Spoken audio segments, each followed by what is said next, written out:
Seigneur, nous acclamons le Seigneur pour son amour, pour sa grâce. Nous lui rendons toute la gloire. Il est bon pour nous, bien-aimés. Ce n'est pas le fruit d'un hasard. Tu es le choix de Dieu. Tu es l'expression de son amour. Chaque jour est une preuve de son amour. Bien-aimé, si tu doutes de l'amour des gens qui sont sur la terre, il faut savoir que Dieu, lui, il t'aime profondément et il t'aime sans condition.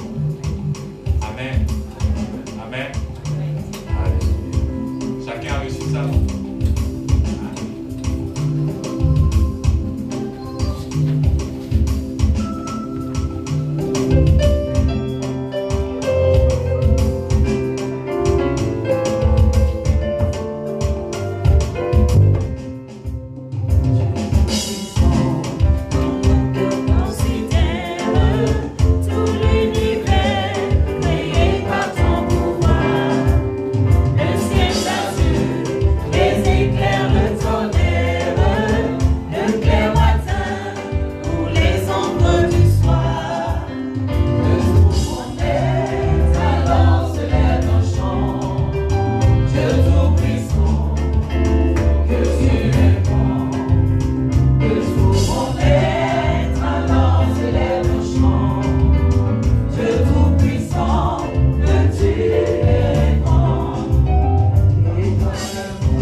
Alléluia.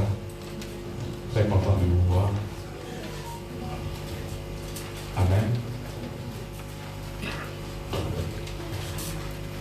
Vous êtes remplis de bénédictions et de grâce. Amen. Ce mois, le thème de ce mois, victime de la grâce du Seigneur. Bien-aimé, il faut t'attendre à de grandes et de belles choses. Si tu as pour habitude d'entendre quelqu'un a été victime d'un accident, toi tu seras victime de la grâce du Seigneur. Tu seras tellement victime que ça va te déformer. Amen. Amen. Amen. Alléluia. Amen. Que Dieu vous bénisse. Alors, nous sommes encore dans notre séminaire, les ennemis de la grâce. Et le dimanche qui vient de passer, nous avons vu quoi? Qu'est-ce que nous avons vu? L'indignité. L'indignité. C'était le 6e ennemi de la grâce. L'indignité. Hein, il devient très dangereux lorsqu'il entre dans notre adoration. Hein, et tu as l'air d'une personne vraiment tellement humble, une personne spirituelle. Ah Seigneur, je ne suis pas digne de te recevoir. Mais dis seulement une parole et je serai guéri. Bien aimé, cette parole-là, ce n'était pas donné par un croyant, mais donné par un pauvre Romain pécheur. Donc toi, tu ne peux pas t'attribuer cette parole-là. Oh Père, je suis indigne. Dis seulement une parole et je serai guéri. Non, toi tu es digne. Parce que c'est lui que tu as reçu. Il a reçu la gloire, l'honneur. La Bible déclare qu'il est digne de recevoir la louange. Et c'est ce Dieu-là qui habite en toi. Donc tu ne peux pas venir devant le trône de Dieu et avoir la conscience que tu n'es pas une personne digne. Non. Et lorsque tu viens et que tu penses dans ton esprit que tu n'es pas une personne digne, en réalité, tu es en train de déclarer que tu es un pécheur, tu es une pécheresse. Amen. Alors que Christ nous a rendus dignes. Si Adam nous a communiqué cette nature de dignité, mais en Christ, il nous a donné cette nature de dignité. Amen. Parce que tu es enfant de Dieu, tu es aussi héritier et co-héritier avec le Christ. Donc lorsque tu t'approches du trône de ton Père, bien-aimé, il faut avoir la mentalité d'un enfant de Dieu. Tu n'es pas un serviteur, tu es un enfant de Dieu. Imagine-toi un seul instant, mes bien-aimés, Dieu te fait grâce et tu achètes une belle maison. Et ton fils dit, papa, je ne suis pas digne d'entrer dans cette maison. Tu as dit, mais est-ce qu'il en fallait, est-ce qu'il est normal? Donc Dieu, il a tout fait pour toi. Donc il n'y a pas une question de dignité. Tu es digne d'avoir ce marché. Tu es digne d'avoir cette connaissance. Tu es digne d'être ce prédicateur. Tu es digne d'être cette prédicatrice. Donc c'est une question de dignité. Et cette dignité-là, nous l'avons reçue par Christ. Et lorsque nous n'avons pas cette approche-là, nous sommes déjà disqualifiés. Qu'est-ce que Dieu pourra te donner? Puisque toi-même tu déclares que tu es une personne indigne. Tu n'es pas qualifiable. Lorsqu'on regarde ta vie, toi-même tu te disqualifies. Ah non, je ne suis pas digne, Seigneur. Mais si toi-même tu dis que tu n'es pas digne, mais qu'est-ce que le Seigneur pourra faire pour toi? Alors qu'il t'a rendu digne. C'est ton Père. Ce qui appartient au Père appartient au Fils. Donc enlevez votre mentalité. Et tu vas te dire, Seigneur, oh, je suis un pauvre pécheur. Pardonne-moi, Seigneur. On a même fait sortir des chants. Pardonne-moi, Seigneur. Tout ça. Il ne faudrait pas qu'on ait la conscience des personnes indignes. Et lorsque l'apôtre Paul même est en train de parler de cette nature-là, mais il parle au passé, nous qui étions. Mais toi, tu actualises comme si il y avait une transformation. Non, c'est ce que tu étais autrefois, un pécheur, une personne indigne. Ça concerne le passé. Mais là où tu te trouves en Christ, tu es une personne juste et une personne digne. Donc quand tu viens devant le trône de Dieu et tu déclares que tu es indigne, voilà pourquoi tu ne reçois pas de prière favorable. Amen. Aujourd'hui, nous allons voir le 7e ennemi. La religion. La tradition. Lorsque j'étais en train de méditer, mes bien-aimés, mais cet ennemi-là, mais il est méchant. Il est très méchant. Et j'aimerais que vous puissiez véritablement suivre. Très, très important. la religion est un ennemi très, très, très dangereux. Non, arrivé, c'est-à-dire je suis au 6e ennemi et je me pose la question, mais attends, mais à la fin même, c'est quel ennemi même qu'on doit vraiment craindre? Parce que chacun a sa particularité. Amen. La religion. La religion, c'est la recherche, l'homme qui est à la recherche de Dieu. L'homme qui est en train de chercher Dieu. Déjà, s'il y a quelqu'un qu'on doit chercher, c'est toi. Parce que Dieu n'est pas perdu. S'il y a quelqu'un qui est perdu, c'est toi. Donc moi, je cherche Dieu. Non, Dieu, il est là. C'est toi qui es perdu. Donc la religion, c'est l'homme qui est en train de chercher Dieu. Hein? Et il a une conception dans son esprit de ce Dieu-là. Et c'est difficile. C'est comme quelqu'un qui est en train de spéculer, qui est en train de chercher à connaître Dieu. C'est comme une fourmi qui essaie de comprendre le fonctionnement d'un être humain. C'est comme une fourmi qui essaie de comprendre la nature, le caractère, comment est-ce que l'homme fonctionne, comment est-ce qu'il s'exprime. Mais ça sera quasi impossible pour cette fourmi-là pour concevoir l'homme dans son esprit, de savoir comment est-ce que l'homme fonctionne, quelle est sa nature, de la même manière que ça sera difficile pour une fourmi de connaître un homme, de la même manière, il est impossible à un être humain de comprendre Dieu. Impossible. Il faudrait que Dieu lui-même se révèle à toi. Et si lui-même il ne se révèle pas à toi, mais bien aimé, tu ne peux pas le connaître. Imagine-toi, tu es à la maison avec ton fils peut-être de 1 an ou de 2 ans et tu es en train de faire cache-cache avec lui. Mais tu sais que si tu dois te cacher sérieusement, mais il ne peut pas te trouver. Donc tu peux te mettre peut-être derrière le rideau et tu laisses les pieds dehors. Hein, comme un indicateur. Ah, papa, je t'ai trouvé. C'est comme un jeu. Mais c'est parce que le Père lui-même se laisse.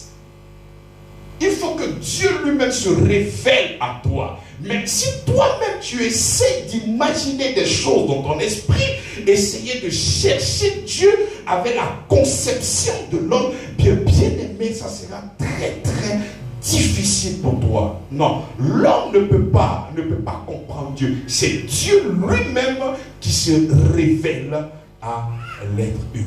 Amen. Et c'est en cela que nous parlons maintenant du christianisme. Nous avons d'un côté le christianisme, c'est la conception de Christ, l'idéologie de Christ. C'est-à-dire, puisque Dieu veut se révéler à son peuple, puisque Dieu veut se révéler à ses enfants, mais il va venir lui-même en personne pour se révéler. La meilleure expression, la meilleure manière pour te faire connaître, mais c'est de venir habiter avec ce peuple-là. Et Dieu a quitté le ciel supérieur, il est descendu et il est venu vers toi. Mais d'abord, avant d'aller plus très, très loin, nous allons prendre Hébreux chapitre 1, le verset 1. Il dit, après avoir autrefois, à plusieurs reprises et de plusieurs manières parlé à nos pères, par les prophètes, Dieu, dans ces derniers temps, nous a parlé par le Fils qu'il a établi héritier de toutes choses, par lequel il a aussi créé le...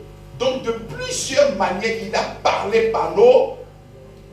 Mais ces personnes sont venues parler au nom de Dieu, mais ils n'avaient pas la connaissance propre, claire de lui. Ils n'avaient pas la révélation correcte de Dieu. Donc, lui-même, il a trouvé le meilleur moyen, c'est de descendre, c'est de venir parmi nous, vivre avec nous, voir un peu son fonctionnement, parler même le même langage avec nous, ayant même la même enveloppe pour que nous puissions vivre avec lui, pour que nous puissions véritablement le connaître. Donc aujourd'hui, nous avons une image, nous avons une conception, nous avons maintenant une image correcte de Dieu dans la personne du Christ. Voilà pourquoi nous appelons le christianisme, la conception, l'idée qu'il te donne de ce Dieu qui est invisible.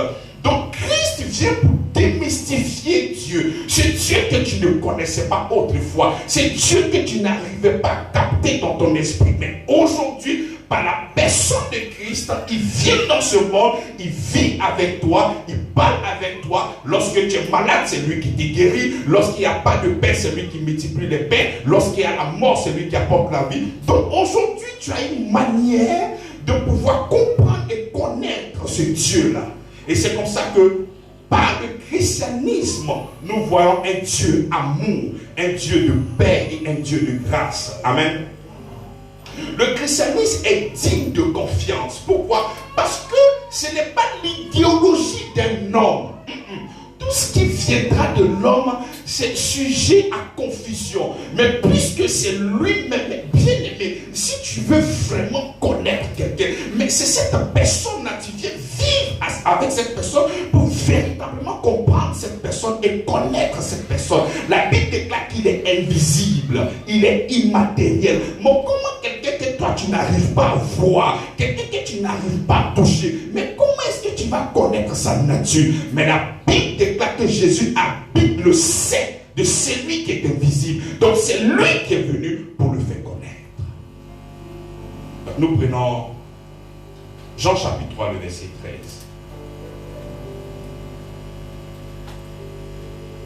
Il dit, personne n'est monté au ciel, si ce n'est celui qui est descendu du ciel, le Fils de l'homme qui est dans le ciel. Donc, bien aimé, c'est lui-là même qui était dans le ciel, il est descendu. Il dit, c'est lui qui est descendu. Il dit, personne n'est monté au ciel. Personne, aucun être humain n'est monté au ciel, si ce n'est celui qui est descendu du ciel. Qui ça? Le Fils de l'homme qui est dans le ciel. Au verset 18, il nous dit, Jean chapitre 1, le verset 18, il dit, personne n'a jamais vu Dieu. Le Fils unique qui est dans le sein du Père est celui qui l'a fait connaître. Donc il dit, personne n'a jamais vu Dieu. Et comment on appelle Jacob, non pas Jacob, Job. Job dit qu'il a vu Dieu. Mais quand Jésus vient, il est clair dans ce qu'il dit. Il dit, personne n'a jamais vu Dieu. Personne. Toutes ces personnes qui se sont hasardées à dire que non, j'ai entendu Dieu. Non, j'ai vu Dieu. Ce sont des anges qu'ils ont vus. Alléluia. Est-ce que vous me suivez? Mais la Bible dit dans Jean chapitre 1, le verset 18, personne n'a jamais vu Dieu. Le Fils unique qui est dans le sein du Père, celui qui est immatériel, celui qui n'est pas tangible. Jésus habite dans son sein. Tu t'imagines là, tu vois, là c'est un vide. On dit Dieu est immatériel. Mais Jésus habite dans cet immatériel-là. Il habite dedans. Et c'est lui qui a cette capacité-là de venir te révéler Dieu. Amen. Mais si toi tu ne vis pas avec quelqu'un, comment est-ce que tu pourras parler de quelqu'un avec qui tu n'as jamais vécu? Voir et connaître, c'est différent. Comment? Donc le christianisme est digne de confiance pour connaître Dieu. Le christianisme est digne de confiance pour connaître la nature de Dieu et le caractère de Dieu. D'un côté, nous avons la religion, les traditions et même la théologie. Nous avons tout ça. Mais bien aimé, il faut savoir une chose. Les pensées de l'homme sont souvent d'une vaine imagination. Ils ont une imagination légendaire et très très poussée. Et ce qui a donné plusieurs religions. Le paganisme, le judaïsme, l'islam, l'hindouisme, le bouddhisme, la tradition de nos pères. Il y a ceux qui adorent les eaux, il y a ceux qui adorent les arbres, il y a d'autres qui adorent les reptiles, et il y a même le catholicisme. Donc tout ça, ce n'est que la pensée de l'homme vers Dieu, et non pas la pensée de Dieu vers l'homme. Donc la religion, c'est basé sur ce que l'homme fait. La religion est basée sur l'idéologie de l'homme. Mais le christianisme est basé sur la connaissance de Dieu lui-même qui se révèle à l'être humain. Donc venir sur la bannière de la religion pour comprendre Dieu, bien aimé, ça a un risque. Voilà pourquoi il y en a plusieurs religions. judaïsme est là pour te dire qu'il a raison. L'islam viendra et te dire qu'il a raison. Les bouddhistes te diront ce qu'ils ont. Et il y en a plein de religions. Il y en a des religions que nous-mêmes ne connaissons pas. Mais ce que nous savons, c'est le christianisme qui est digne d'être reçu et de pouvoir véritablement comprendre le Seigneur. Nous plaçons la religion au 7e ennemi de la grâce parce qu'il est violent. Lui, il s'attaque directement à Dieu, la religion.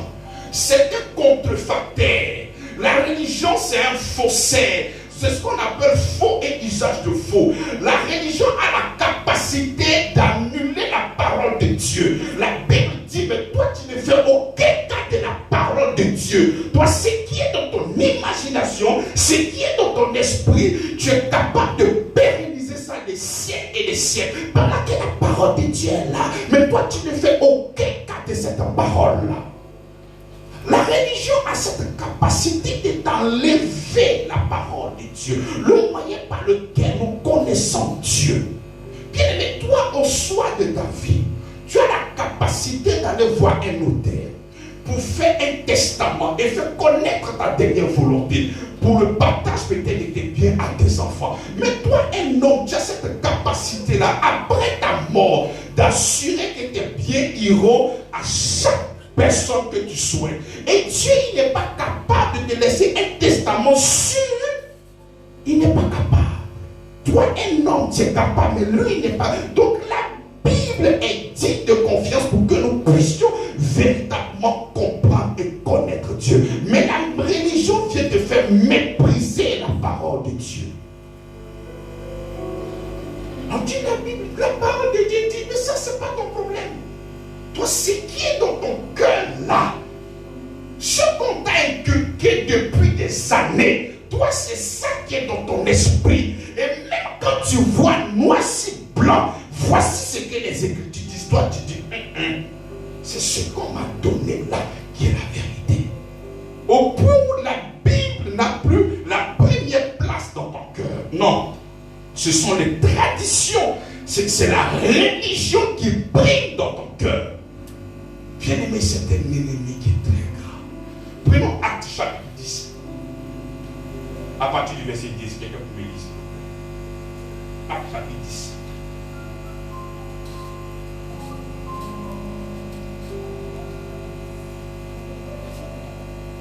À partir du verset 10.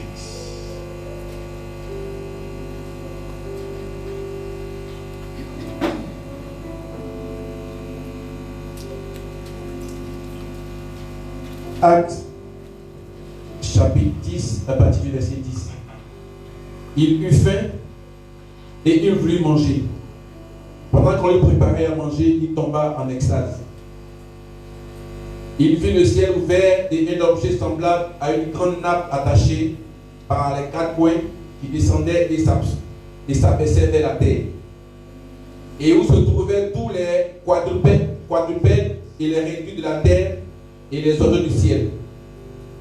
Et une voix lui dit, lève-toi, Pierre, tue et mange. Mais Pierre dit, non Seigneur, car je n'ai rien mangé de sué ni de pu. Et pour la seconde fois, la voix se fit encore entendre à lui.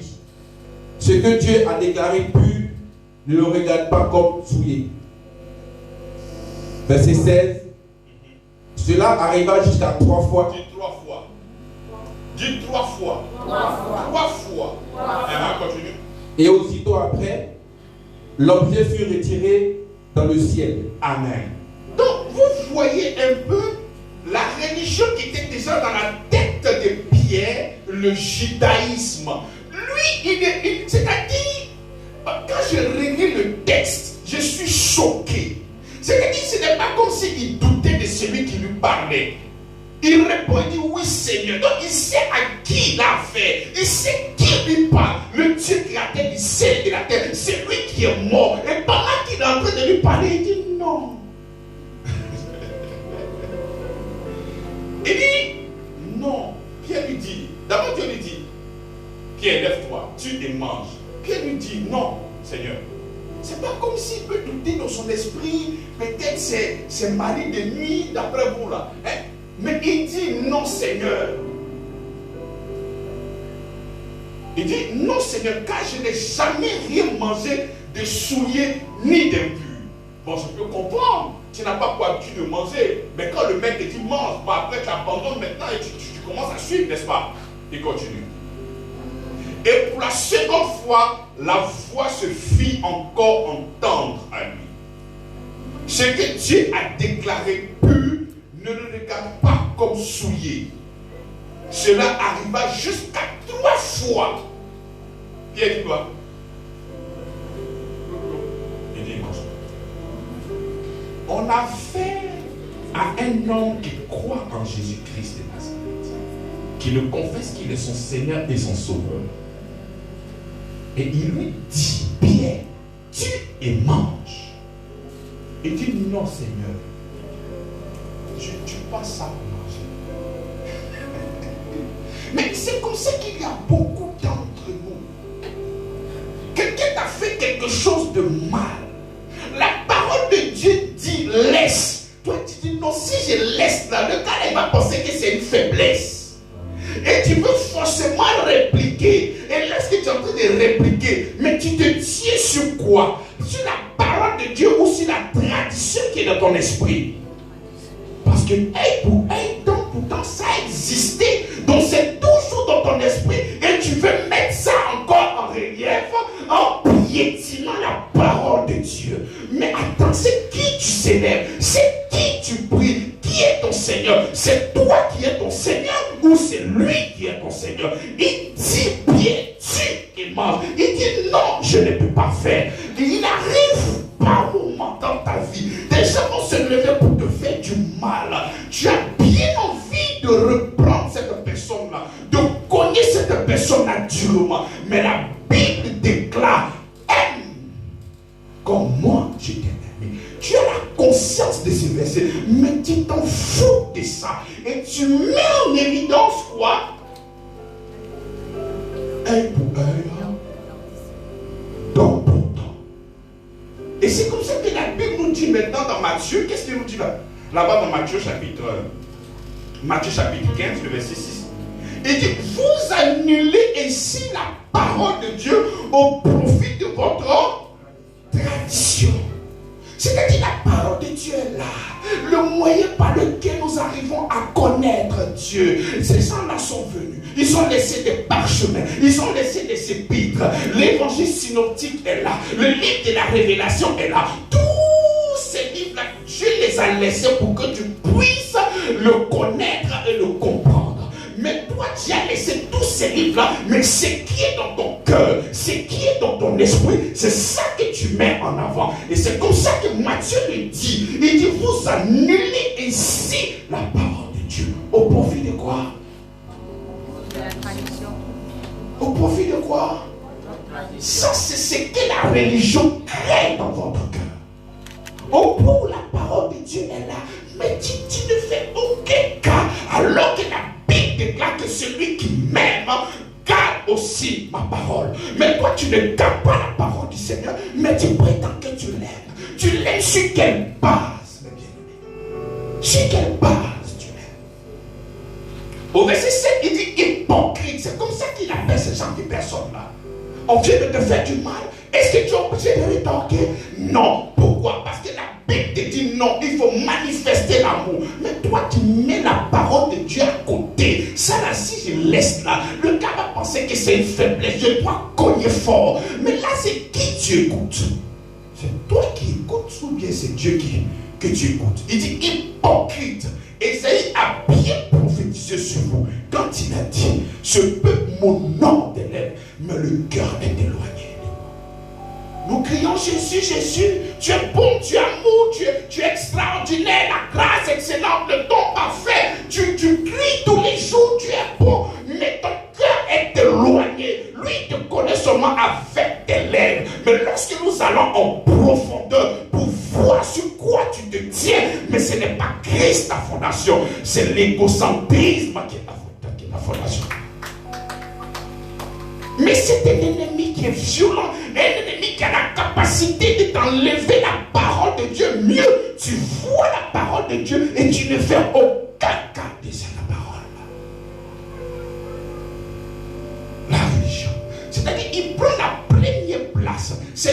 qui doit être la première place, mais lui, il arrive à enlever Dieu et se mettre au premier niveau. Lui, il ne vient pas mettre en doute la parole de Dieu. Non, non, non. Il est plus puissant que le doute. Il vient enlever la parole de Dieu et lui, il s'impose.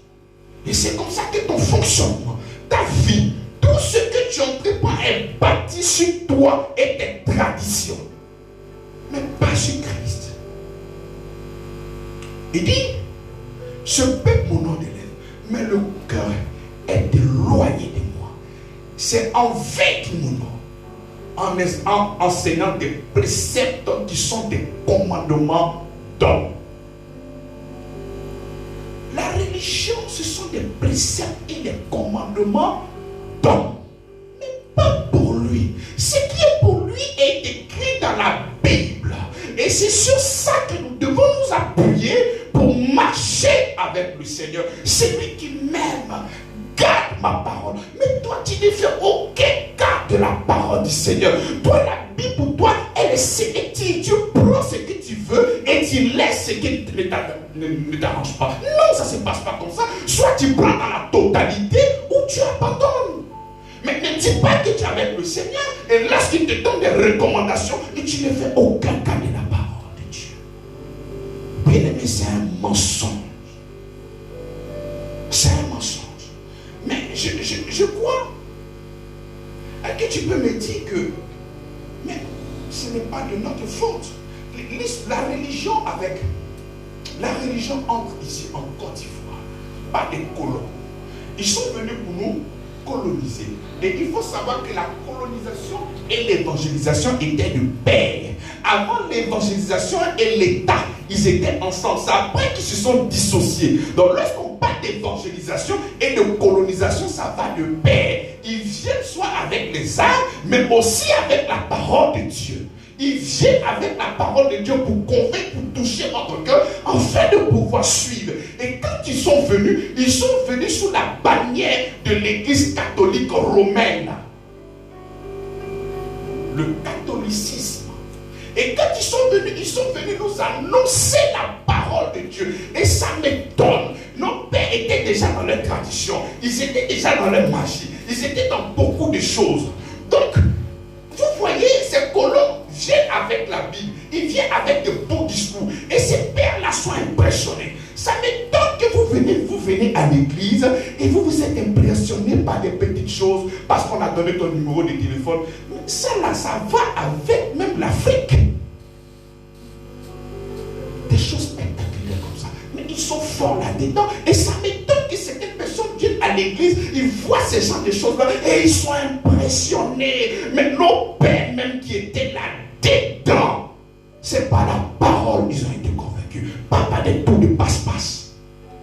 Mais toi, dans cette génération, tu viens à l'église et tu es impressionné par ces tours de passe-passe. Au bout, la parole de Dieu ne te dit plus rien.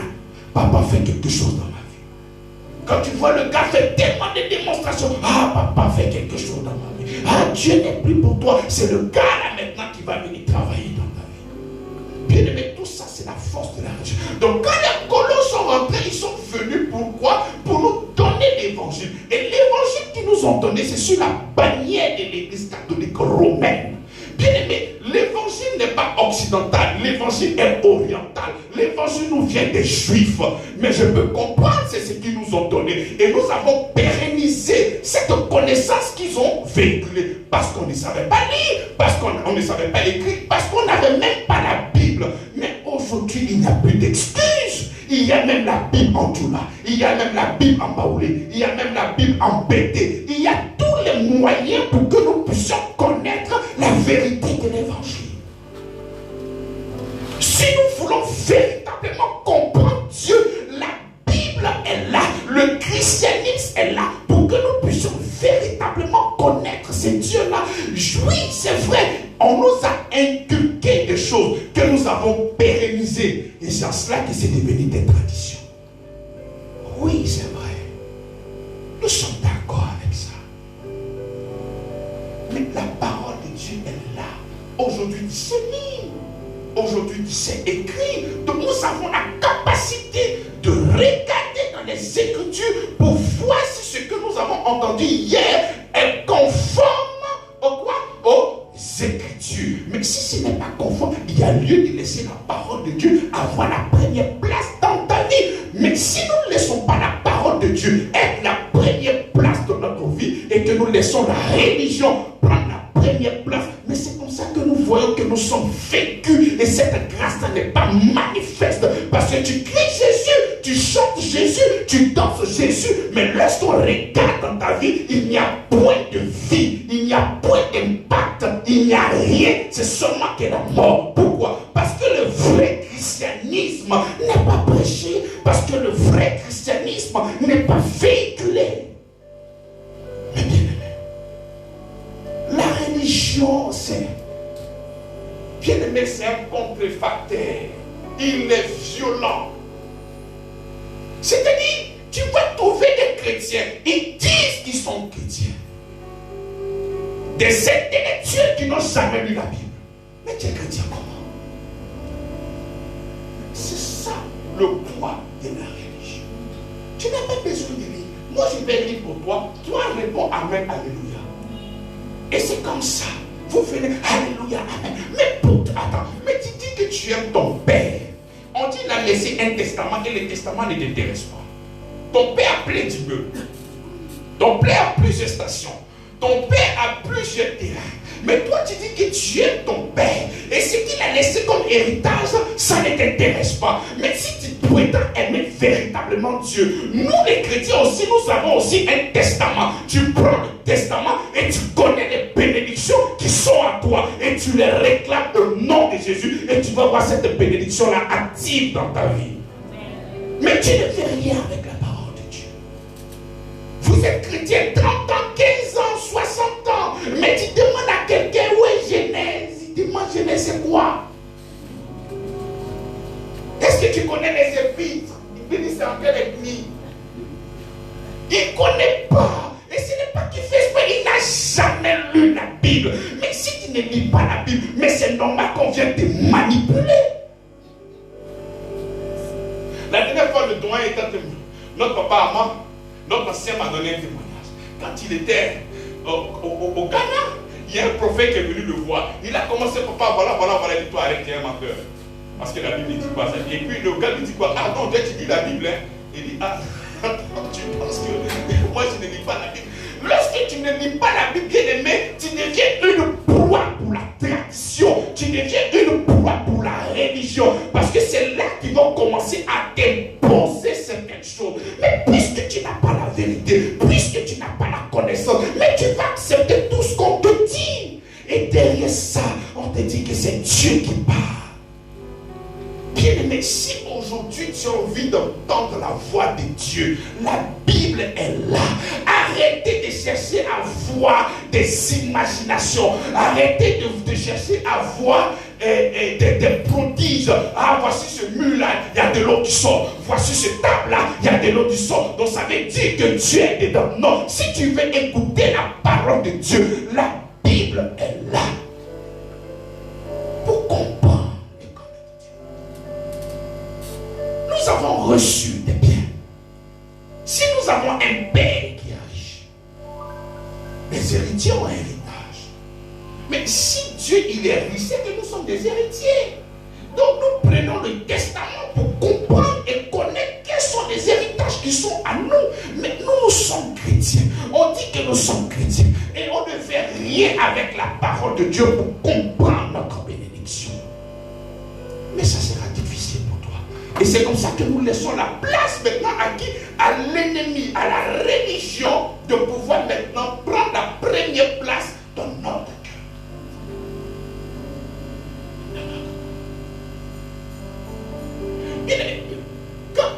Quand tu dis je suis catholique, mais c'est une bonne chose. C'est universel. Mais c'est quand on met Romain dessus là. Romain là, ça ne vient pas de Jésus-Christ. Parce que le catholicisme romain est dirigé par le pape, pas par le Christ. Mais le christianisme, sa base, c'est Christ, pas le catholicisme.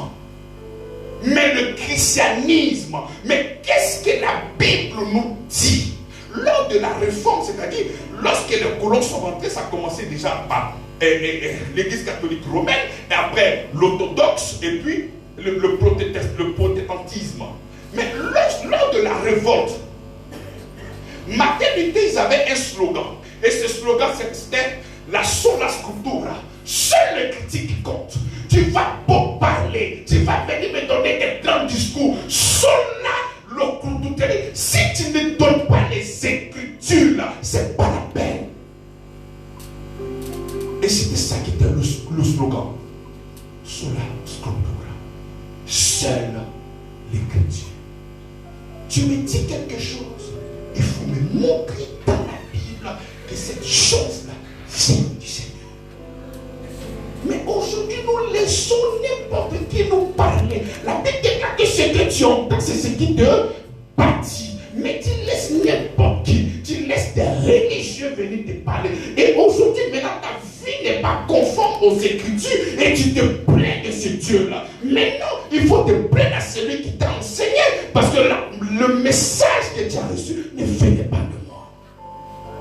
Ça ne venait pas de moi. Par exemple, le christianisme nous dit, celui qui croit en Jésus a la vie éternelle. Pas aura. Aura, c'est le futur. Dès que tu reçois Jésus-Christ maintenant, tu as la vie éternelle. La vie éternelle commence ici, pas lorsque tu vas mourir. Ça, c'est ce que la Bible nous dit. Mais la religion vient nous dire qu'il faudrait poser beaucoup d'actions pour espérer être sauvé un jour. Et si ça ne va pas, donnez l'argent à vos enfants, ils vont payer quelques messes pour que Dieu, dans sa compassion, puisse m'emmener maintenant au paradis. Mais ça n'existe pas dans la Bible. On dit sola scriptura. Ce que tu vas entendre là, il faudrait que ça vienne de la parole de Dieu. C'est comme ça que la révolte va commencer. Mais il faut être révolutionnaire, il faut te révolter. Mais Dieu nous parle d'une bénédiction, Dieu nous parle d'un héritage éternel. Mais lorsque nous voyons notre vie, c'est une vie mais qui ne ressemble pas à une gloire. Mais comment est-ce que nous allons impacter les personnes qui sont devant nous? Si même nous n'avons pas la capacité d'être même les premières bénédictions de ce que nous annonçons. Comment? Romains chapitre 3, le verset 28 nous dit quoi?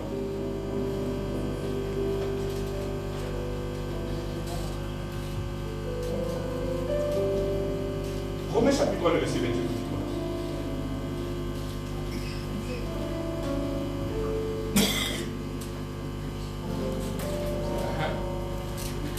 Romains 3, 28 nous dit quoi? Romains 3, 28. Car nous pensons que l'homme est justifié par la foi sans les œuvres de la loi. Nous pensons que l'homme est justifié par la sans. Mais la religion te dit que tu es sauvé par la foi plus des œuvres. Et c'est comme ça que l'évangile maintenant est dilué. Et c'est comme ça que tu ne vois pas de miracle dans ta vie. Et c'est difficile, mes bien-aimés. Et c'est compliqué.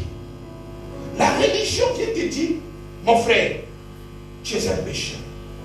Mais pourtant, la Bible déclare que celui qui croit en Jésus-Christ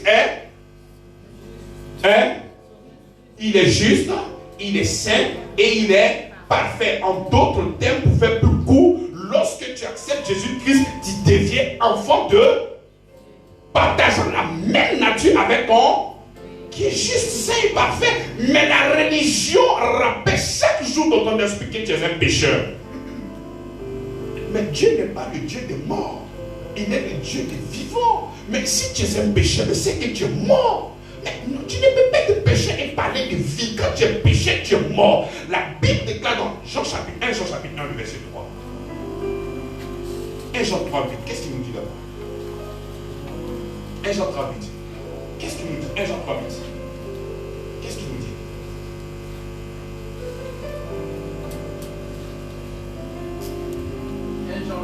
Oui. Celui qui pêche est du diable. Il dit celui qui pêche est du. Donc si toi tu prends cette nature de pécheresse pour mettre ça sur toi, mais bien aimé, c'est que tu es du diable. C'est en cela que lorsque nous croyons au Seigneur Jésus-Christ, nous sommes justes, saints et parfaits par notre adoption en Jésus-Christ de Nazareth. Mais lorsque toi tu proclames que toi tu es un pécheur, ça veut dire qui est ton père? C'est le diable. Donc comment tu peux trouver des personnes qui vont te dire je suis enfant de Dieu et je suis pécheur, mais tu ne peux pas appartenir en même temps à Dieu et au diable. On dit celui qui pêche est du diable. C'est que toi tu es Satan. C'est la Bible qui dit, c'est pas moi qui dis. Mais la religion vient te rappeler tous les jours que tu es un pécheur. Mais lorsque l'apôtre Paul est en train de parler de cette nature, là-bas dans 1 Corinthiens chapitre 6, il dit c'est ce que nous étions. C'est ce que nous étions. Pas maintenant. C'est-à-dire si nous voulons actualiser, nous sommes des justes. Mais hier, à cause d'Adam, on était des pécheurs. Donc venir prier le Seigneur et dire que tu es un pécheur, c'est que tu remis sa paternité. Mais Dieu ne peut pas avoir un enfant pécheur. S'il est juste, il engendre des justes. Et Dieu juste engendre des justes. Et Dieu juste ne peut pas engendrer des pécheurs. Donc si toi tu dis que Dieu est ton Père, mais tu ne peux pas en même temps être juste et en même temps être pécheur. Mais c'est la religion qui t'a inculqué ça. Au point où tu te penses sincère dans ça. Bien, mais tout ce que tu vas confesser maintenant va résonner dans l'éternité. Puisque tu dis que tu es un pécheur, tu n'auras pas de part avec moi. Ceux qui ont du part avec moi, c'est ceux qui sont justes et parfaits. Romains chapitre 5, le verset 8. Vous allez voir dans les épîtres, à chaque fois que l'apôtre Paul est en train de parler de cette nature pécheresse, c'est au passé, pas au présent. Romains chapitre 5, le verset 8, qu'est-ce qu'il dit? Romains 5, verset 8. Mais Dieu prouve son amour envers nous, en ce que lorsque nous étions encore des pécheurs, lorsque l'apôtre Paul est en train d'écrire là, il ne dit pas que lorsque je suis pécheur, lorsque nous étions, c'est ce que tu étais autrefois, et par la mort et par la résurrection de notre Seigneur Jésus-Christ, tu es devenu juste, saint et parfait. Donc tu ne peux pas actualiser comme si il n'y avait pas une mutation. Tu ne peux pas parler comme si il n'y avait pas la mort, l'ensevelissement et la résurrection de Jésus-Christ. Mais la religion vient d'inculquer ça, parce que c'est par ce moyen-là que la religion cherche à te tuer. Et celui qui est caché derrière la religion, c'est l'ennemi, c'est le diable. Dieu ne vient pas, merci. Dieu ne vient pas sous la bannière de la religion pour te sauver. Non. Le christianisme, ce n'est pas une religion. Il dit celui qui m'a a la vie. Non, le Christ c'est la vie. La religion, ce sont des commandements et des préceptes pour obtenir. Mais le christianisme, on parle en termes de sauveur. Il dit celui qui m'a a la vie. Aucun leader spirituel n'a pu faire ce genre de déclaration. Tous les leaders que vous allez voir, voici des choses que vous deviez faire. Tu vas aller chez les bouddhistes, tu vas aller chez les hindous, tu vas aller en islam, tu vas aller chez le catholicisme. Voici des choses que tu dois faire. Pourquoi? Parce que la vie éternelle dans cette religion-là se gagne. Mais la vie éternelle ne se gagne pas. La vie éternelle se donne. C'est un don. Et nous avons reçu ça par Jésus-Christ de Nazareth. Donc il faut le croire dans ton cœur. Si tu ne crois pas ça, c'est comme cela que tous les jours tu vas te dire je suis un pauvre pécheur. Mais ce n'est pas conforme aux Écritures. Et qu'est-ce que tu veux? Le vrai christianisme nous dit approchez-vous donc du trône de la grâce afin d'être secouru. C'est pas ça? C'est pas ça? C'est pas ce que la Bible dit. Il dit approche-toi du trône de la. Approche-toi du trône de ce que tu ne mérites pas, mon fils. Viens, approche-toi. Je te dis, viens avec assurance. C'est Dieu qui te lance cet appel-là. Il te dit, viens. Mais la religion dit, tu es tellement pécheur que tu ne peux pas t'approcher de lui. Il faut passer par une autre personne pour que ta voix au moins puisse être considérée. pourtant, il te dit, mon fils, viens, approche-toi du trône de la grâce. Et tout ce que tu demanderas en mon nom, mon Père te donnera. Mais la religion vient falsifier ça, changer ça, et te dit que tu es pécheur. Dieu ne peut pas te recevoir. Passe par sa maman. Et lorsque tu vas dire, là au moins il pourra entendre. Sola scriptura. Seule l'écriture.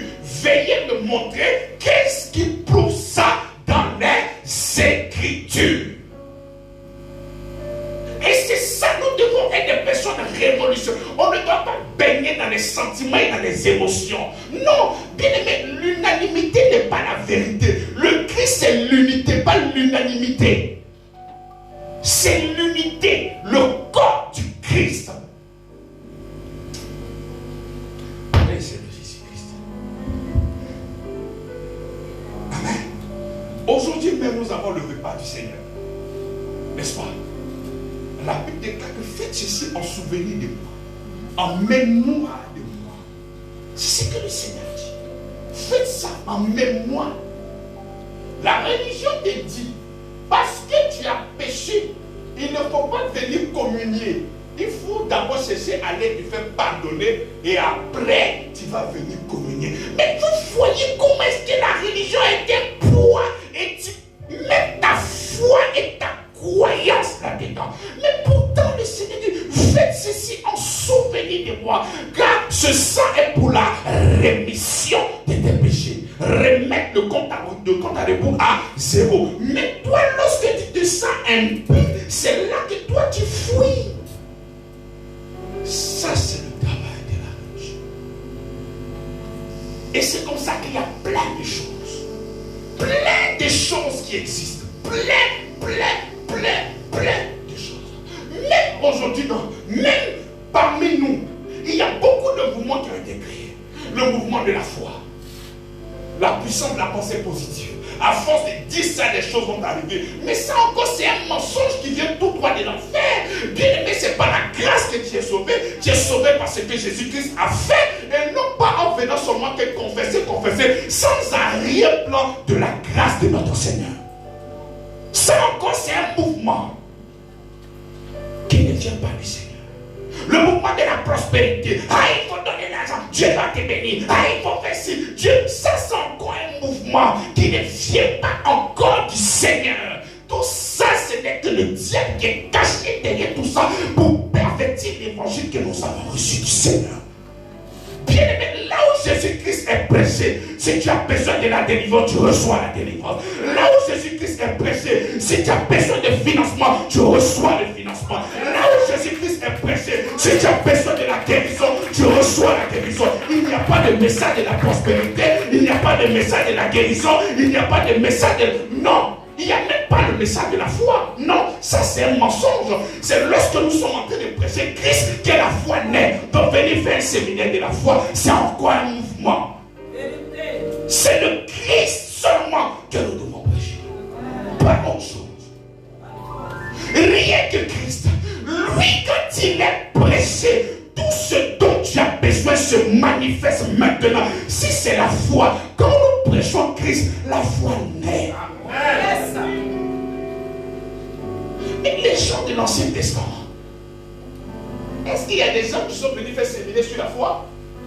Mais à chaque fois qu'ils venaient, le Seigneur dit ta foi t'a sauvé. Mais il pouvait soupçonner, mais le gars là, qu'est-ce qu'il dit? Lorsque tu entends parler de Jésus, la foi vient. Est-ce que tu entends parler de Jésus? C'est quand tu vas entendre parler de Jésus que la foi va venir. On ne demande pas la foi. On n'appelle pas la foi. Lorsque la parole est prêchée, la foi vient. La foi n'est que la conséquence de la parole de Dieu qui a été annoncée. Et le fait qu'on obéit à son maître. Amen. Et c'est ça qui est la vérité. C'est ça qui est la vérité de l'évangile. Le message de la sanctification. Aujourd'hui, tel que la sanctification est prêchée dans notre église, n'a rien à voir avec ce que le Seigneur nous donne dans les Écritures. La Bible nous dit dans le livre de 1 Corinthiens chapitre 1, le verset 30, il dit, c'est lui notre sanctification. Mais aujourd'hui, tel que nous prêchons la sanctification, sanctification, c'est une liste de comportements de ce que nous devions faire et de ce que nous ne devions pas faire. La sanctification, c'est la foi en Jésus-Christ de Nazareth. Lorsque tu crois en lui, la Bible déclare que tu es mis à part. C'est ça qui est la sanctification. La sanctification, on ne peut pas être sanctifié en dehors de Christ. Nous sommes sanctifiés en Christ. Mais la religion vient de parler d'une sanctification qui n'a rien à voir avec ce que les chrétiens donnent. Sola scriptura. Si quelqu'un vient de parler de l'évangile, il faut lui demander des textes pour soutenir ce qu'il dit. Et c'est comme ça qu'il y a beaucoup de personnes qui sont malmenées. Il y a des gens même qui sont morts là-dedans. Tu peux aller dans une église, on va te dire que le Saint-Esprit n'existe plus, que c'est lui maintenant que tu vas suivre. Et des intellectuels, des personnes qui sont allées très loin à l'école, ils arrivent à acquiescer et ils disent oui. C'est la religion qui fait ça. Pour te mettre dans des problèmes, te détourner. Mais si Christ ne te conduit pas, mais qui te conduit? Un homme? Mais quel homme est parti à la croix pour toi? Quel homme est parti à la croix? Dis-moi. Quel homme? Lui qui est parti à la croix, il a laissé des écrits. Et toi, tu ne veux rien faire avec ces écrits-là. Et actuellement, le dernier mouvement, je ne dis pas le dernier, parce qu'il y a d'autres mouvements qui vont venir encore. Mais avec le mouvement actuellement qui bat son plein, vous savez c'est quoi? C'est le combat spirituel. Vous tuez les gens, des petits sorciers. Vous êtes à l'église et vous tuez les gens. Prenez machette, je les purige, je mets machette sur lui, je prends balai. Hier j'écoutais la radio, non mais je me suis marré pendant mes 3 heures de temps. Comme le Seigneur savait que j'allais prêcher sur la religion, le gars il a appelé à la radio. Et quand la dame a fini d'expliquer son problème, il dit viens avec un petit couteau, on va faire de toi l'envoyeur. Mais c'est quel évangile où il y a un petit couteau? Et des gens comme ça qui sont allés à l'école, qui lisent la Bible, qui n'ont pas cette capacité-là de venir interroger la Bible pour savoir si ce qu'il dit est vrai. Viens avec un petit couteau. Faire de toi ton sorcier va mourir. Bien aimé, la Bible dit que mon souhait c'est que tous soient sauvés. Il n'a pas dit mon souhait c'est que tous meurent. Mais toi, tu viens tuer les gens. Et tu fais des prières dangereuses.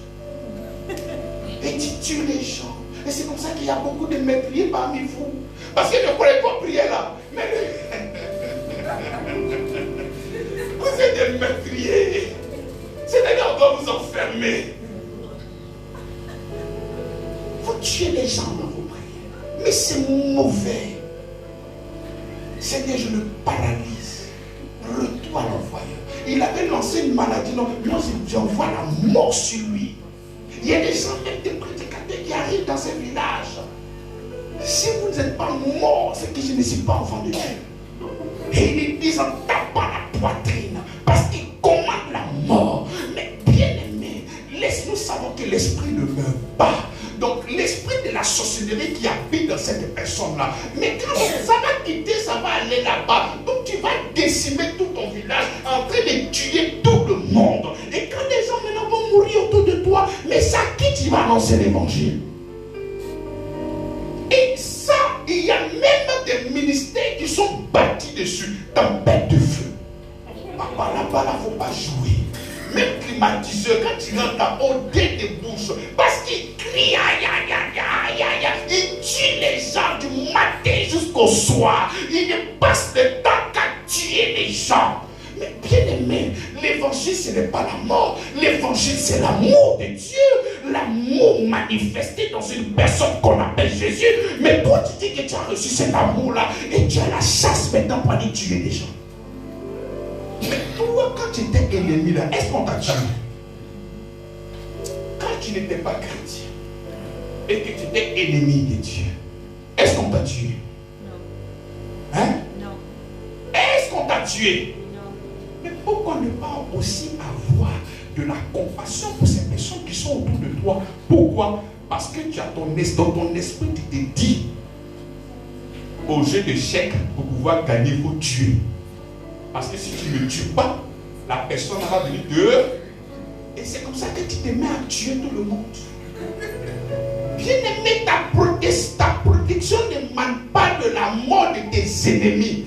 Ta protection émane de celui en qui tu as cru, Jésus-Christ de Nazareth. Il dit qu'il ne te délaissera point, qu'il ne t'abandonnera point. Il dit 1000, 10 000, tu ne seras pas à terre. Donc ce n'est pas quand tu vas tuer là que tu ne seras pas à terre. Laisse-les vivre. Prononce la parole de Dieu. Proclame la parole de Dieu. C'est ça le vrai christianisme. Il dit bénissez vos ennemis. Des gens qui s'élèvent pour te tuer. Toi annonce l'évangile pour les gagner. C'est pour cela que la Bible dit aimez vos ennemis. Parce que pendant qu'ils te cherchent à te faire du mal, toi tu apportes l'évangile pour qu'ils soient gagnés. Mais ils te font du mal. Toi tu vas chercher une prière, machette, pour les tuer. Est-ce que ça c'est normal? Et puis après, on s'attend maintenant à de grands résultats de la part du Seigneur. Mais vous annulez la parole de Dieu au profit de votre tradition. Et c'est après maintenant vous venez maintenant me demander cette chose. Mais quelle chose? C'est lui qui me reçoit aussi ma parole. Mais toi tu ne me reçois pas et tu attends quelque chose de moi. Tu attends quoi? Donc, bien aimé, lorsque nous sommes en train de parler de la grâce ce n'est pas des micmacs. La grâce, ce n'est pas un emballage et zéro contenu. Il y a vraiment un contenu. Il y a vraiment la plénitude là-dedans. Mais il y a lieu de recevoir et le Seigneur et sa parole. Le Seigneur et sa parole. Mais il y a beaucoup de personnes qui viennent ici même à l'église. Mais ces personnes-là ne viennent pas au nom du Christ. Ces personnes-là viennent parce qu'elles ont besoin peut-être d'un mari, elles ont besoin peut-être d'un financement, elles ont besoin soit de quelque chose. Aujourd'hui, l'église est devenue un centre de business, une plateforme d'hommes d'affaires puissants. Ah là là, dans cette église-là, il y a beaucoup d'opérateurs économiques. Donc je vais rentrer dans ce mouvement-là. C'est sûr que je vais travailler. Mais l'église, ce n'est pas un rassemblement politique ou bien de business. Nous sommes là pour prôner la vie et l'immortalité en Jésus-Christ de Nazareth. Nous ne sommes pas là au profit de business et de management. Mais nous sommes là pour faire connaître l'amour de Christ qui surpasse toute intelligence. Nous sommes là pour ça, pas pour des business. Mais si tu veux faire des business, mais il faut rentrer dans des clubs d'amis. Ça n'a rien à voir avec l'évangile. Donc vous voulez parler d'évangile, vous voulez avoir des résultats pour l'évangile, mais le contenu, vous ne faites rien avec le contenu. Et vous prenez la religion pour mettre dans votre esprit. Bien aimé, c'est dangereux. Karl Marx même, il dit que la religion est quoi? Mais c'est comme ça, la religion tue. Il ne faut jamais penser que le christianisme est une religion. Le christianisme n'est pas une religion. La Bible déclare qu'on a besoin d'un sauveur. Dieu n'est pas venu parler de religion. Et même qu'il est en train de parler souvent de religion dans la Bible, c'est dans le mauvais sens. Ne soyez pas comme les religions. Ne soyez pas comme les religions. Votre Père sait de quoi vous avez besoin. Le christianisme, c'est une question de paternité, de père et de fils. L'évangile, c'est une famille où nous avons un papa et le papa a ses enfants. C'est une famille, l'évangile. L'évangile, c'est une relation. L'évangile, ce n'est pas des préceptes. Lorsque ton enfant vit au monde, est-ce que tu commences à dicter des lois à ton enfant? Hein? Mais si c'est pas bien travail chez toi, tu commences à lui dicter des lois? Combien? Ah mais écoute, on dicte des lois à celui qui est serviteur, mais à ses enfants on ne dicte pas des lois. On vit ensemble. Mais pour celui qui vient travailler pour toi, ton mec qui lui dit, mon frère, ici on travaille de 8h à 9h. Tu t'amuses, tu es dehors. Mais ton fils, c'est l'amour qui plane et qui règne. Amen. Amen. Donc, bien aimé, la grâce, elle est vraiment là. Et la religion est un poids. C'est vraiment un poids. Là où vous êtes là présentement, il y a beaucoup de personnes qui viennent à l'église d'une manière traditionnelle. C'est comme ça que tu peux venir à l'église à 10h. Parce qu'il n'y a aucun sens du respect. lorsque nous venons à un culte, nous venons pour célébrer Dieu, créateur du ciel et de la terre. C'est lui-même dont sa voix est élevée au-dessus de toute voix. Donc comment est-ce que tu as arrangé pour un culte qui commence à 9h, tu viens à 10h? Tout ça là, ce sont des blocages que nous créons nous-mêmes. Parce que tu sais, la foi se démontre. Lorsque nous disons que nous avons la foi, ce n'est pas seulement que les paroles là, ce n'est pas toujours tchatché. Non, ça se démontre. Il faut démontrer. Il faut démontrer, ça doit se voir. Ah, quand Dieu a tant aimé le monde qu'il a aimé son fils. Mon cher, moi, il ne peut pas venir mourir là-bas. Donc, quand c'est débris, donc, quand ça va seulement qui je les aime. Et puis, il est là-haut là. Est-ce que tu ne vas pas dire, mais Seigneur, tu ne m'aimes pas? Tu ne vas pas contester l'amour de Dieu? Est-ce que tu ne vas pas contester l'amour de Dieu? Répondez-moi, quand on vous touche un peu dans la prédication, là, vous devenez calme. J'ai dit. Si Dieu ne faisait pas de sacrifice et qu'il disait qu'il vous aimait, est-ce que tu allais croire? Pourquoi? Tu allais dire quoi? Il n'a rien fait. Tu n'as rien fait pour moi, tu dis que tu m'aimes. Maintenant, toi, tu aimes Dieu, non? C'est ton amour là qui te fait venir à 10h. Et si tu ne l'aimes pas alors?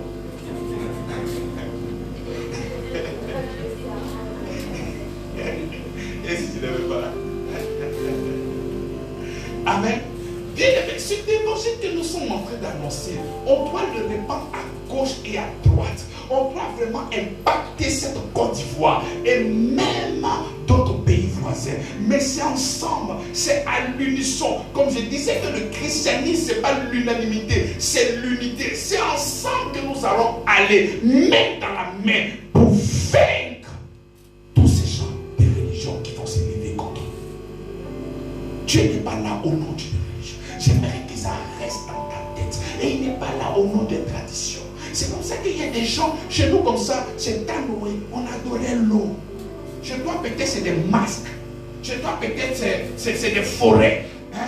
Et il y a même certaines traditions qui sont encore restées en toi. C'est comme souvent dans cette époque, on ne mange pas poulet, on ne mange pas silu, tout ça. Parce que si tu manges silu, il y a quelque chose qui est arrivé. Mais tu es en Christ et tu es encore sous ça. Si tu es délivré véritablement, tu arrives au village, tu prends le poisson silu et tu fais un bon poisson braisé. Et tu tabasses ça et tu jettes les eaux là même dans l'eau pour montrer qu'il n'y a rien qui t'amène. Amen. Donc, mince.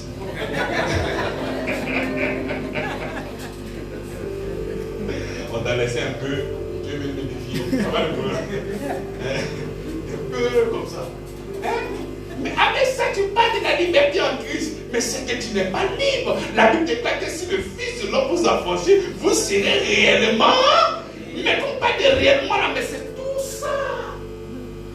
Il y a des chrétiens qui ne mangent pas de porc. Comme Pierre, je n'ai pas mangé quelque chose de pur. Dieu dit tout ce qu'il a déclaré pur. Toi, tu dis non, tu ne manges pas ça. Mais si tu as un problème de goût, il n'y a pas de problème. Tu peux ne pas manger, il n'y a pas de problème. Mais si tu manges et que tu te dis que quelque chose va t'arriver par rapport à ça, mais c'est que déjà même, tu crois déjà qu'il y a deux dieux. Ce Dieu-là, il n'aime pas ça. Donc si tu manges, ce Dieu-là va te créer des problèmes. Mais il n'y a pas de Dieu, mes bien-aimés. Il y a seulement qu'un seul Dieu. Il n'y a même pas de faux dieux. Ils n'existent même pas. Il n'y a rien. Parce que si tu dis faux Dieu, mais c'est parce que tu as donné trop d'importance. C'est Dieu seul qui règne dans notre cœur. Lui seul. Pas même quelqu'un qui vient falsifier. Le reste là, ce sont que des mensonges. Donc il y a beaucoup de choses. Bien aimé, je ne peux pas vous lister tout ce que les religions disent.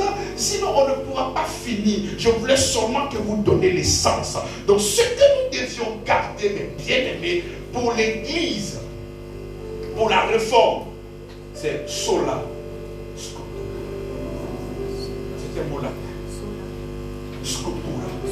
Seul l'écriture. Et ce n'est même pas le seul. Il y en a 5. Il y a sola gratia. Seul par la grâce. Sola fide.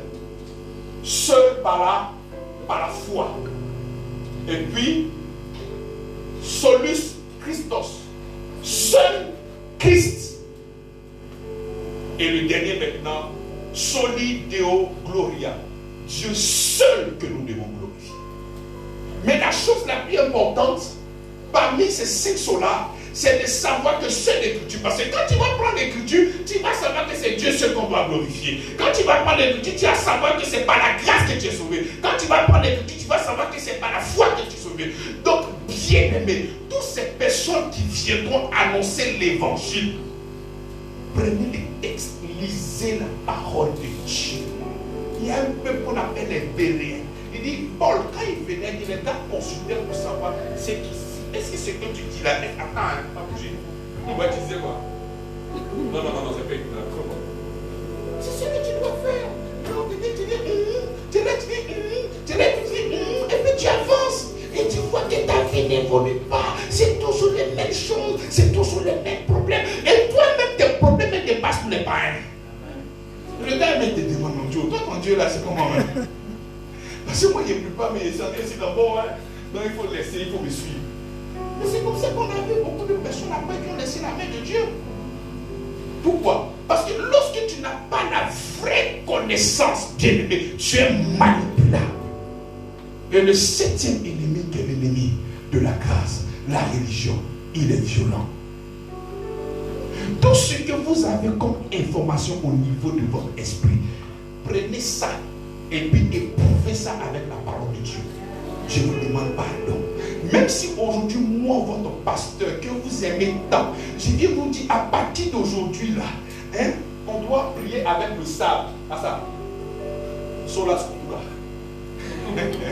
C'est-à-dire que si je me lève demain, je dis, mais à partir j'ai une révélation, hein, Dieu me dit, on doit prier maintenant le sable. Il n'y a pas de problème, pas ça.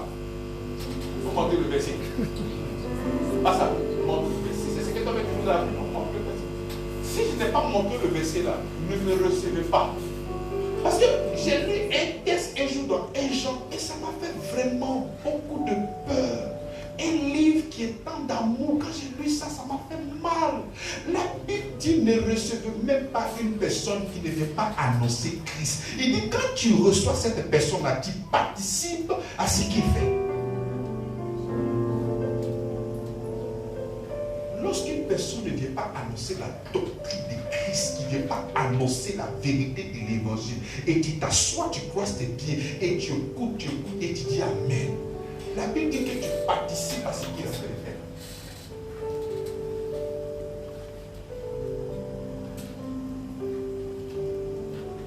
Tu participes à ça. Et c'est comme ça que nous devons vraiment faire attention.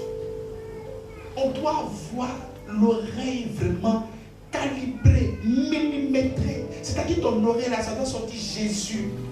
Dès que tu vois qu'on te parle des œuvres, qu'on n'est pas sauvé par la foi, ou bien le sauvé par la foi, plus les œuvres, tu dis mon frère, pardon, j'ai mal à la maison, ma tête me fait mal. Il ne faut pas venir me déranger.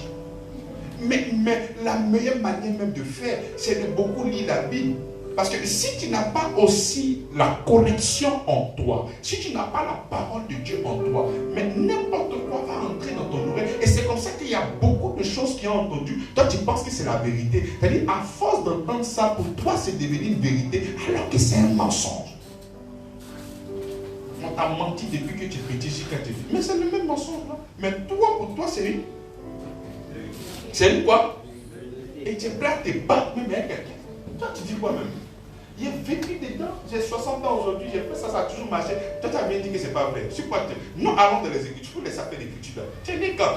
L'église qui a commencé depuis 325 ans, tu as dit que non, tu as venu dire quoi cette personne-là? Mais cela est l'écriture. Parce que l'écriture date avant 325. Donc c'est l'écriture seule que tu peux prendre comme un moyen et éprouver chaque parole qui sort de la bouche d'une personne. Parce que tu sais bien aimé, il y a des erreurs qui ne badinent pas. Il y a des erreurs qui ne badinent pas. Il y a la mort derrière. Il y a beaucoup de personnes qui étaient en train de chercher le Seigneur. Ils sont tombés sur de lourds ravisseurs. Ils sont morts. Il y a des personnes même qui ont tout perdu dans leur vie. Ce n'est pas un mensonge. Toi, tu as si Dieu t'a fait la grâce, tu entends le message de la grâce, on te culpabilise. Tu dois être content, heureux et même communiquer cet évangile. l'évangile à toutes ces personnes qui sont autour de toi. Pour que les gens puissent vraiment... Le message, c'est un message libérateur. C'est un message qui t'apporte la joie. C'est un message qui te donne la paix. Mais toi, tu viens à l'église, le monde t'a rejeté. Tu viens à l'église pour avoir un réconfort. On prend le marteau et on met ça sur toi. Voleur, pécheur, menteur. Dieu ne t'aime pas. Et tu retournes blessé et par les autres. Tu es quitté dans le monde, on t'a allumé. Tu viens à l'église, on t'allume. Et c'est comme ça qu'il y a beaucoup de personnes qui sortent même à la maison. Mais regardez le taux des chrétiens. Mais encore, tu vois, est-ce que vous connaissez le taux? On n'est pas à la première place. Hein? Et encore, même ceux qui se disent chrétiens, il faut savoir qu'il y a beaucoup de faux mélanges dedans. Et c'est comme ça que nous devons nous lever, mes bien-aimés, pour annoncer l'évangile, impacter des vies. Même à l'évangélisation, arrêtez les beaux discours. Parce qu'il y a des personnes qui sont en face de vous là. Mais ces personnes-là peuvent vous amener dans des débats où vous n'allez pas vous en sortir. Prenez la Bible. Prenez la Bible, on fait aller la Bible ensemble. C'est mieux. Parce que si tu veux rentrer dans des développements là, mais s'il est plus habile que toi, mais tu es foutu. Il va t'envoyer dans certains domaines, maintenant tu ne peux plus parler. Et puis tu dis quoi? Donc tu prends la Bible. Avec la Bible, nous avons... la Bible déclare que la Bible est esprit. Et donc si tu vois que dans ton business, il y a des choses qui ne vont pas, mais tu prends la parole qui est esprit et tu déposes ça dans ton business, la vie se prolifère. Amen. La parole de Dieu, la Bible, elle est complète. Toute situation, toute épreuve, toute difficulté, nous puisons à chaque fois dans la parole de Dieu des réponses par rapport à nos défis. Et c'est comme ça qu'à chaque fois, nous sommes sauvés. Parce que derrière chaque verset, il y a la vie dedans. Ne soyez pas des religieux. Je ne parle pas au nom d'une religion. Je parle au nom de Jésus-Christ. Je ne me réclame pas des protestants, des évangéliques. Je suis enfant de Dieu.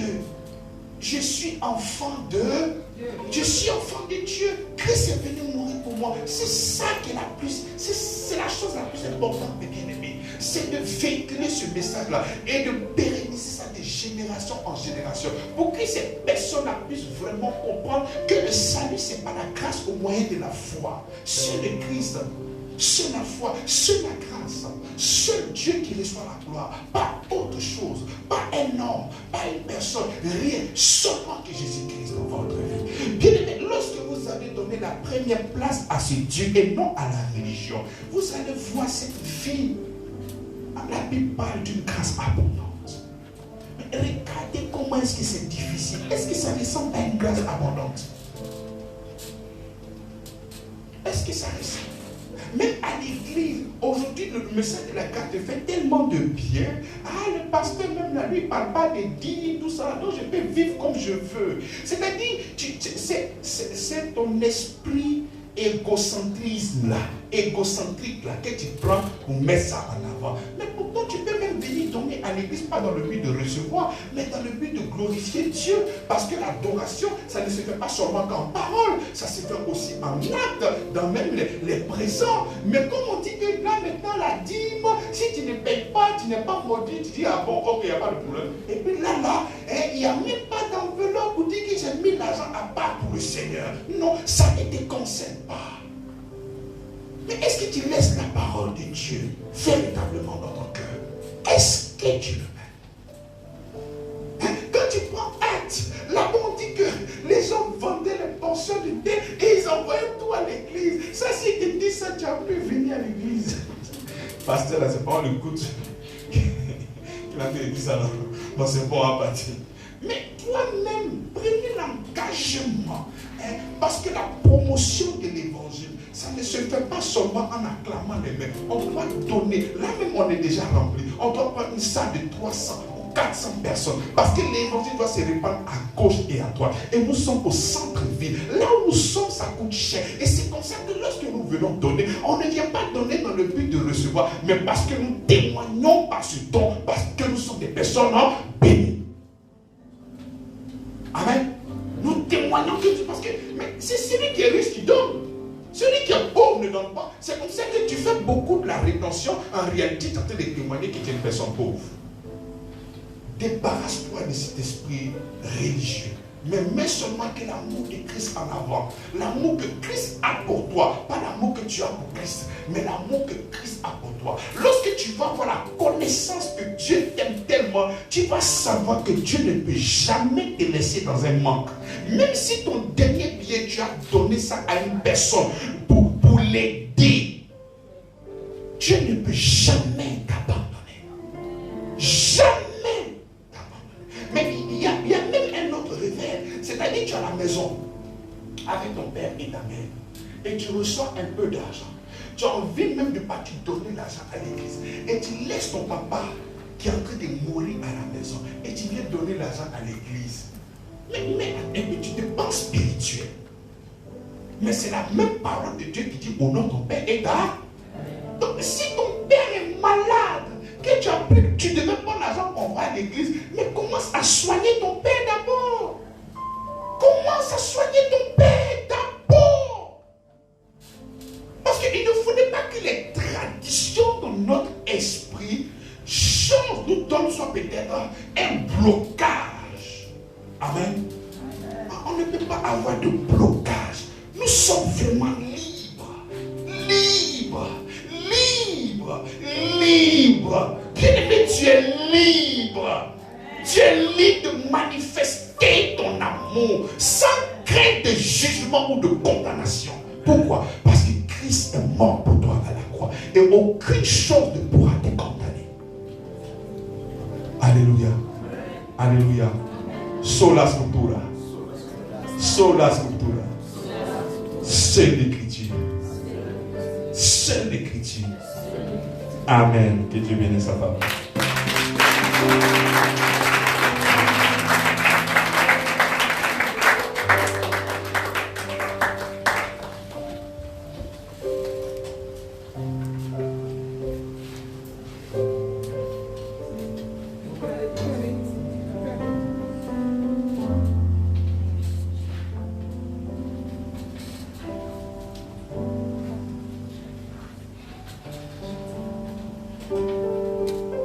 Libéré, oui je suis libre.